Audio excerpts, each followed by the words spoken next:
All right.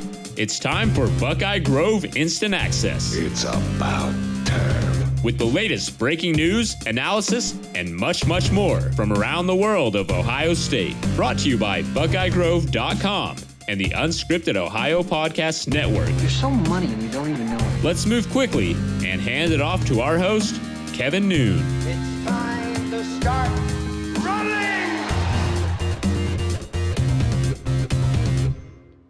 Hey, welcome to the BIA Podcast. It is a Friday. Thank God it's Friday. Cold, snowy week here in Columbus, but we've made it to the weekend, and it's supposed to be a little warmer next week. That means like the 40s, so we'll see. Less than 30 days until spring. We're closing in on the start of spring practice, hopefully. We'll kind of see where we get to with all of that. Didn't run the football open because I want to talk about football and basketball in this solo edition of the BIA Podcast, Buckeye Grove Instant Access. I want to start with basketball because they're in season.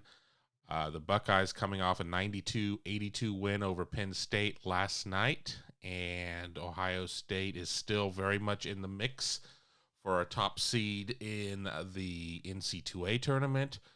In the mix for a regular season Big Ten championship, though we do have some unbalanced scheduling with not everybody set to play 20 league games. But I think most importantly, setting up to get that all-important double bye in the Big Ten tournament, meaning you would only have to play 3 games over 3 days to run it out instead of 4 or worst case scenario 5 if you're one of the bottom 4 seeds in the way that the tournament is set up. But we'll get to that in a minute. Let's kind of talk about what we saw last night against Penn State. Ohio State gives up 82 points, but goes on and scores 92 points. You get 23 out of E.J. Liddell. You get 21 out of Dwayne Washington, 13 out of C.J. Walker. There was some good, a good division of the points. Ohio State was able to play a lot of guys. A lot of guys were able to score. Ohio State shoots 57% from the field, 55 from beyond the arc, 81 from the line, which is maybe not as good as you'd like to see, but I don't have to go that far back in history to talk about Ohio State teams that have lost games at the line. And once again, like the first time Ohio State played Penn State opens up a nice little lead in the second half, and then Ohio State comes back. I believe Penn State goes up by 8, 59-51, about 5 minutes into the second half. Ohio State answers with a 15-0 run, just really able to pull away at that point. They're able to do it with E.J. Liddell on the bench a good amount as he was in foul trouble. I mean, he sat with 3. Chris Holtmann sits him.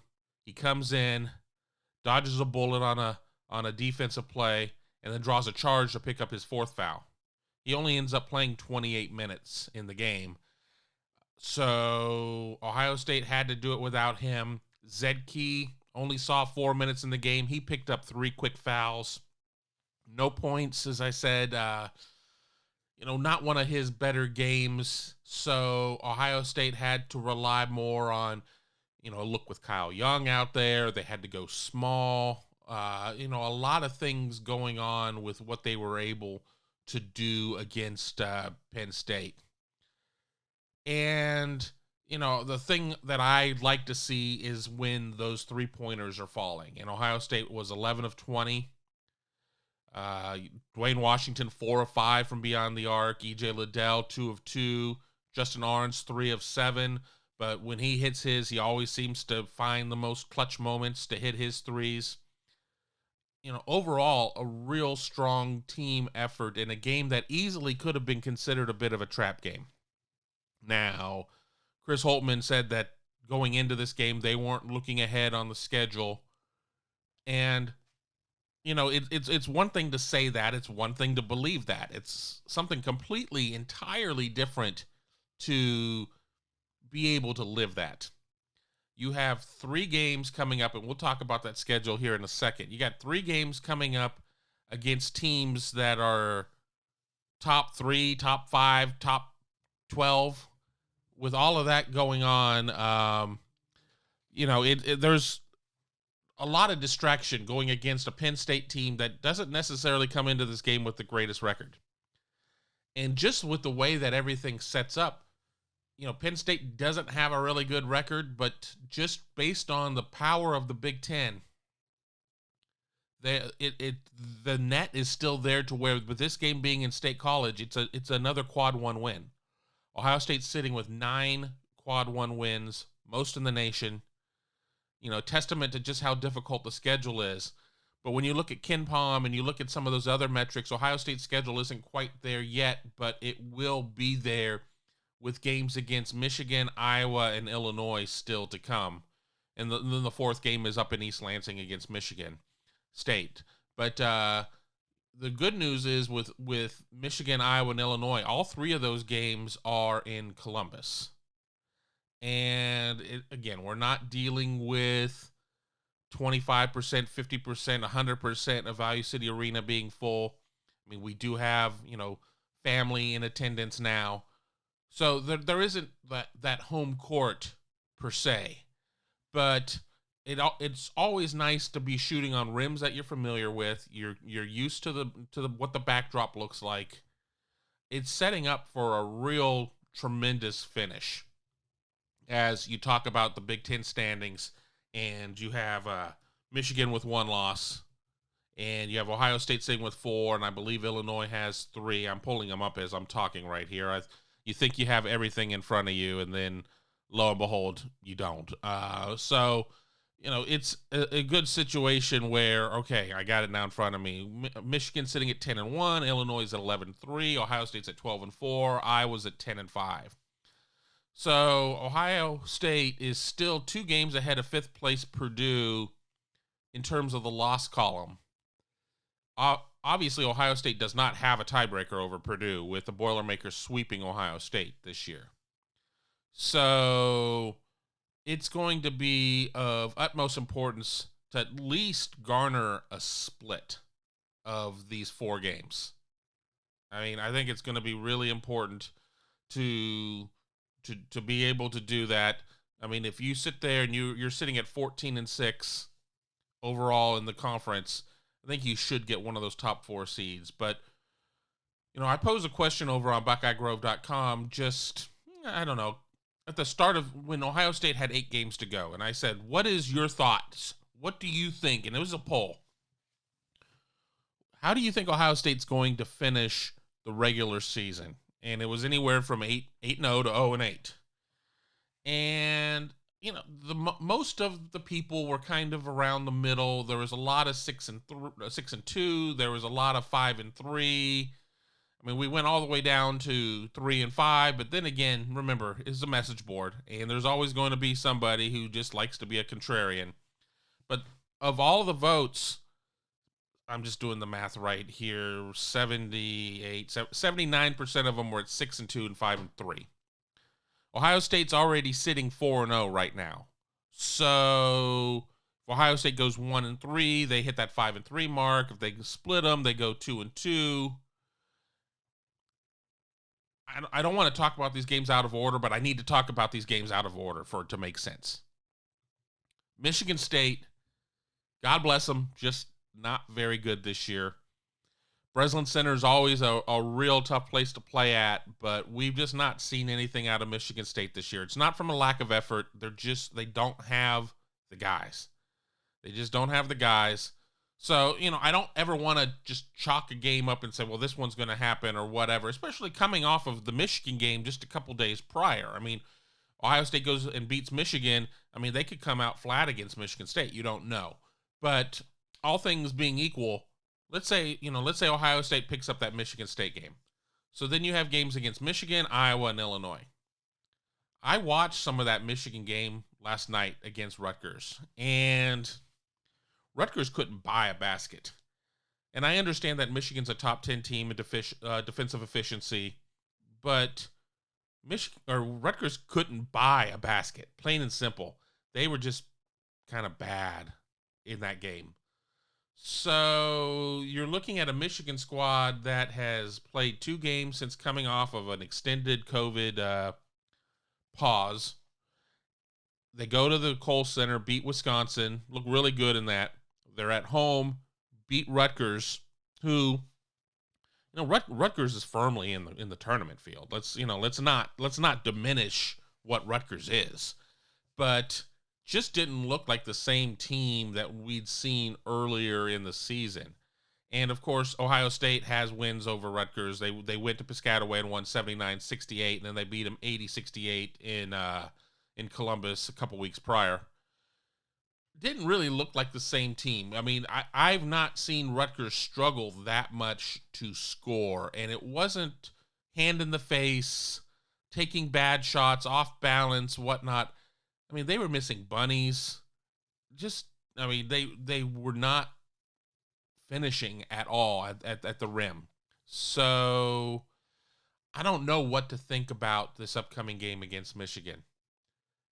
I know you sit there and you look, and it's 3 versus 4, a couple of 1 seeds according to the NC2A early bracket. Where do we stand at this very moment in time?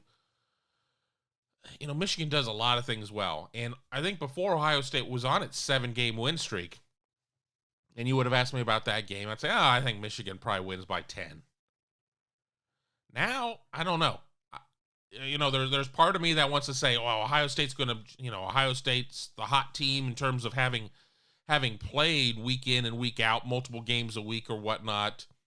I think it's so simplistic to say, the team that scores the most is going to win the game. Yes, we know that. The team that shoots the best probably going to win the game. Yes, we know that as well. But, what is it going to look like? I mean, is Ohio State going to be able to be 50% from 3 or 40% from 3? Is Ohio State going to be able to get in and take it to the rack? Is Ohio State going to be able to do a lot of the things that it's successful with?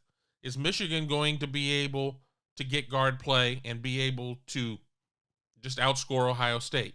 Will the bigs be able to get in there and get E.J. Liddell and Zed Key in foul trouble? I mean, who's going to hit free throws? I mean, I think this is going to be a really close game, one way or the other. Not seen a line yet with it being a Sunday game, 1 p.m. We'll see a line on Saturday, I believe. It's generally like the day before. I'm looking forward to that one. Let's skip past Michigan State. We've already talked about that one. And then Ohio State plays again next Sunday against Iowa at 4. And Ohio State was able to take down Iowa 89-85 in Iowa City. Tough place to go and win. Real hard-fought game there when you look at that one. Pulling up the stats right now. I mean, you had 4 Buckeyes in double figures. 3 guys with 16 with Kyle Young, E.J. Liddell, and Dwayne Washington. Ohio State was able to hold Luka Garza to 16 points, which, when we're talking about a guy that's probably going to win not only Big Ten Player of the Year, apologies to Illinois' Iowa Sumo, but, I think he's probably going to win National Player of the Year. It's going to it's really going to come down into Ohio State can't allow Iowa to shoot and make 14 three-pointers. Ohio State was 14 of 32 as well, identical records from beyond the arc. Iowa high-scoring team. That's probably going to once again be a game in the 80s. I would venture to say that over/under is probably going to need to be about 164. What's going to come out of that game? But again, Ohio State has gone and beaten Iowa once and beat them on the road.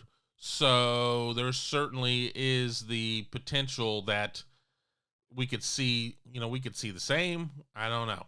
And then Ohio State is off for almost an entire week. They don't have a midweek game, and they wrap up the season against Illinois. And Ohio State has gone to Champaign and won 87-81.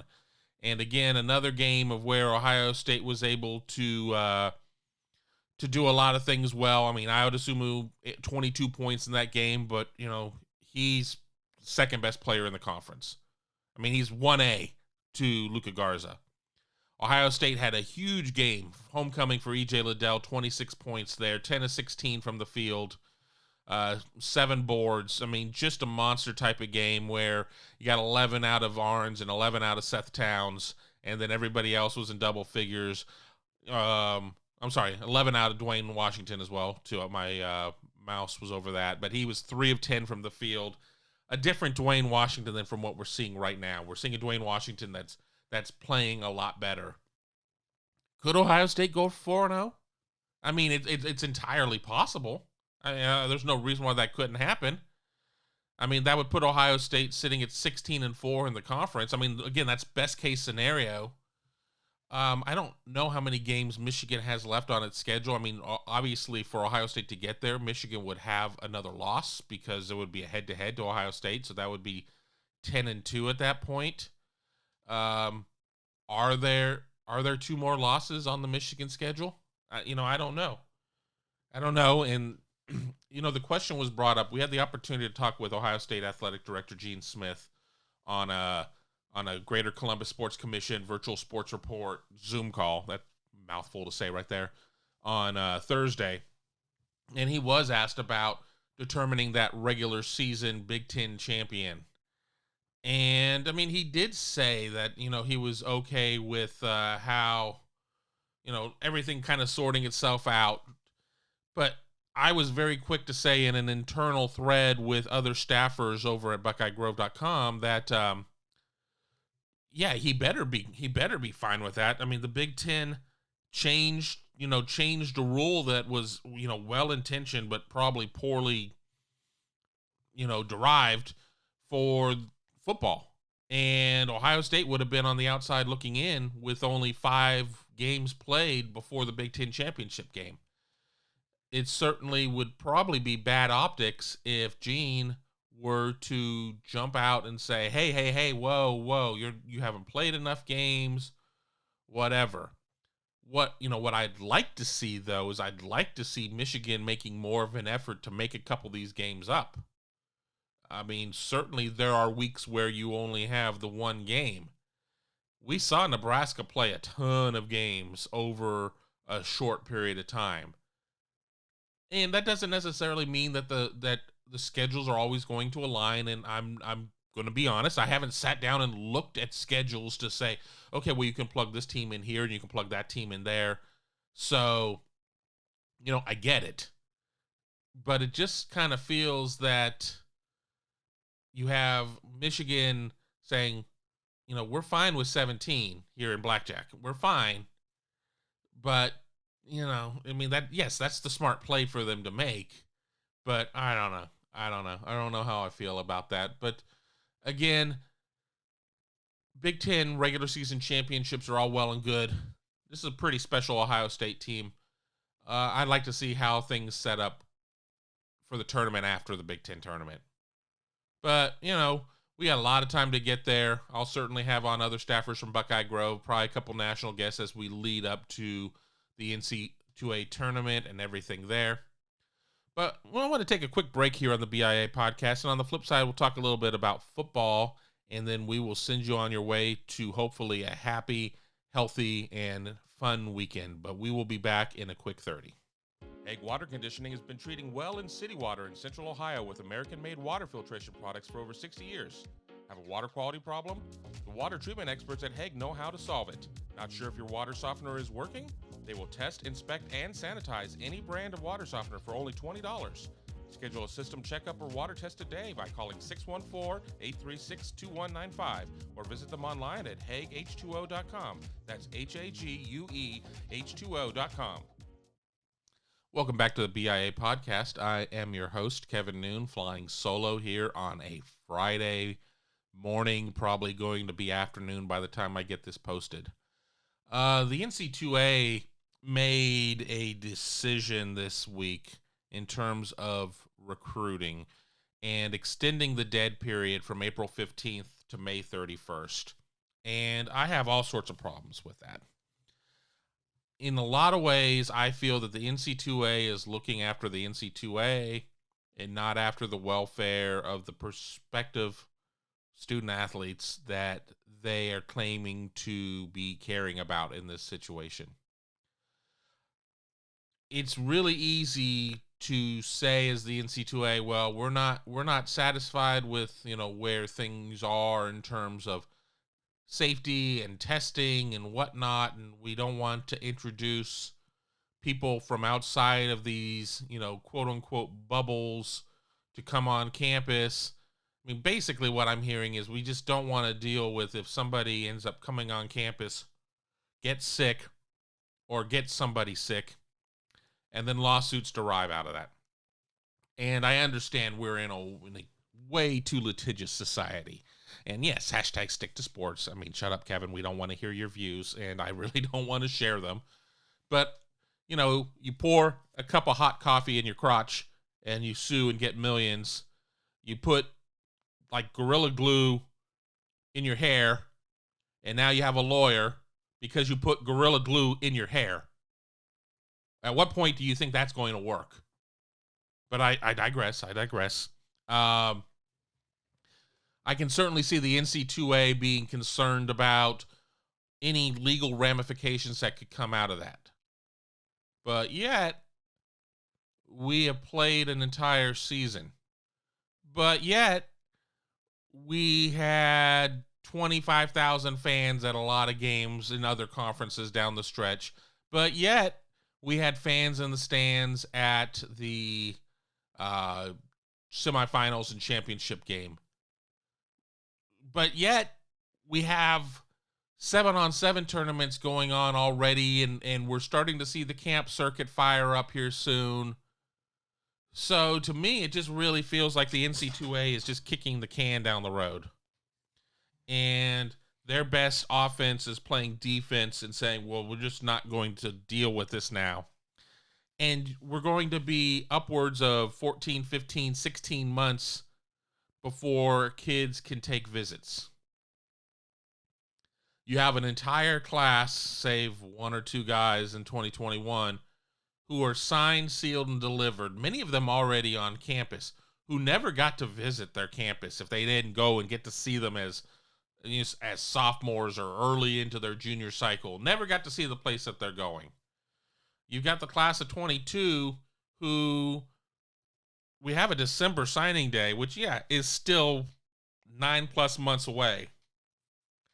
But they're barreling down on needing to, start cutting lists down or whatnot, and they're talking to guys still on Zoom and everything else. I mean, they were certainly unhappy on social, and our Joseph Hastings did a great story along with the help of Andy Anders, where they talked to a lot of the guys, and to say that they were disappointed would be an understatement.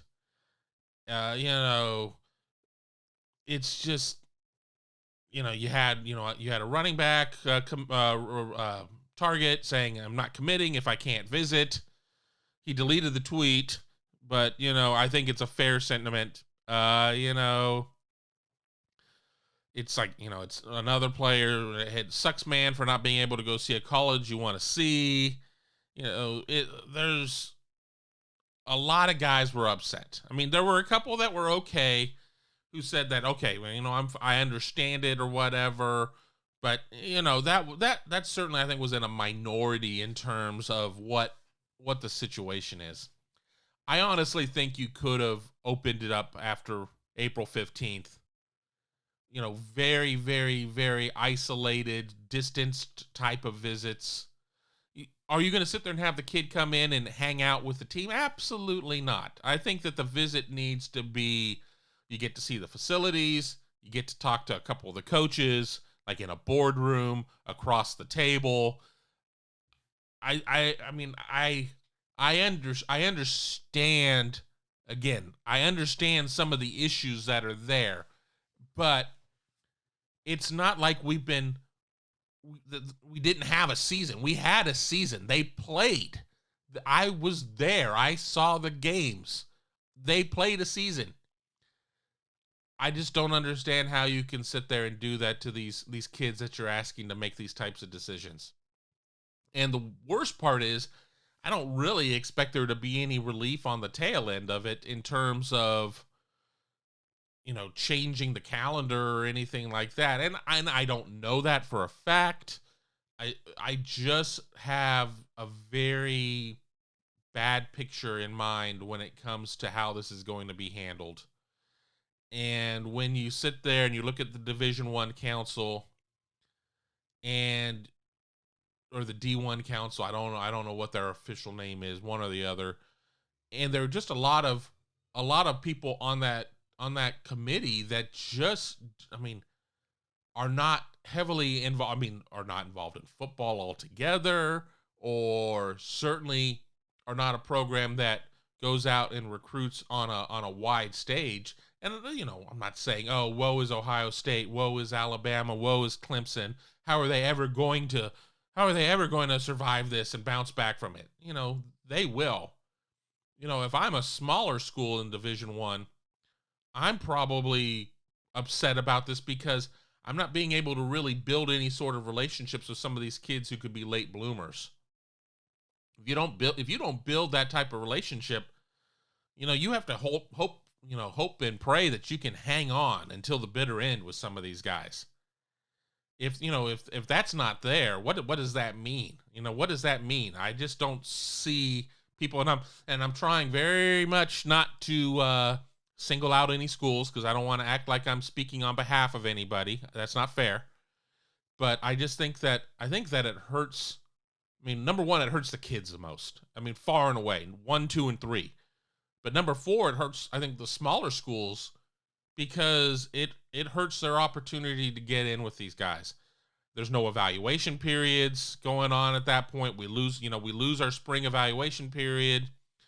What does this mean for team camps? Because, all right, you know what? You can still have the shoe camps and everything else out there. But, and I understand camps don't normally start until June. So I get that. But I don't know. I just think it's a raw deal all around. And I know that there have been people trying to start, petitions about it, and that's all well and good. We saw a little petition started by Justin Fields, and it seemed to pick up 1 or 2 people.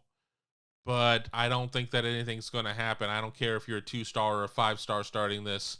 It's just not going to get the type of stroke that something coming out from Justin Fields that's getting retweeted by Trevor Lawrence and, other established names out there was able to get. So, we're still sitting, waiting for the start of spring, which should be in a couple weeks, and we'll have a lot of build up there, a lot of great content coming up here at Buckeye Grove. Next week, we plan on doing a little bit more, talking about the upcoming NFL draft. That's still a ways away, but a lot of Buckeyes, waiting to hear their name called. And I think that it's going to be a pretty good draft for Ohio State. Maybe not as many names in the first round as we would have thought 12 months ago. But I still think we're going to see a lot of Buckeyes get called. And all sorts of other things coming up here on Buckeye Grove. So I want to thank you for listening here to this solo edition of the BIA Podcast. I prefer to have a guest so you don't have to listen to me ramble on for 25, 28 minutes. But I had a lot of things to say, and I'm glad that you stuck around to listen. So be sure to always keep it tuned in here to BuckeyeGrove.com. Always keep it tuned in here to the BIA Podcast. I'm Kevin Noon, and have yourself a fantastic weekend. Be sure to stay up to date with Buckeye Grove Instant Access when the news breaks or after the big game. Exclusively at BuckeyeGrove.com or anytime on SoundCloud, iTunes, Google Play, or Stitcher as part of the Unscripted Ohio Podcast Network. Hit that subscribe button so you can stay in the know and never miss a single episode.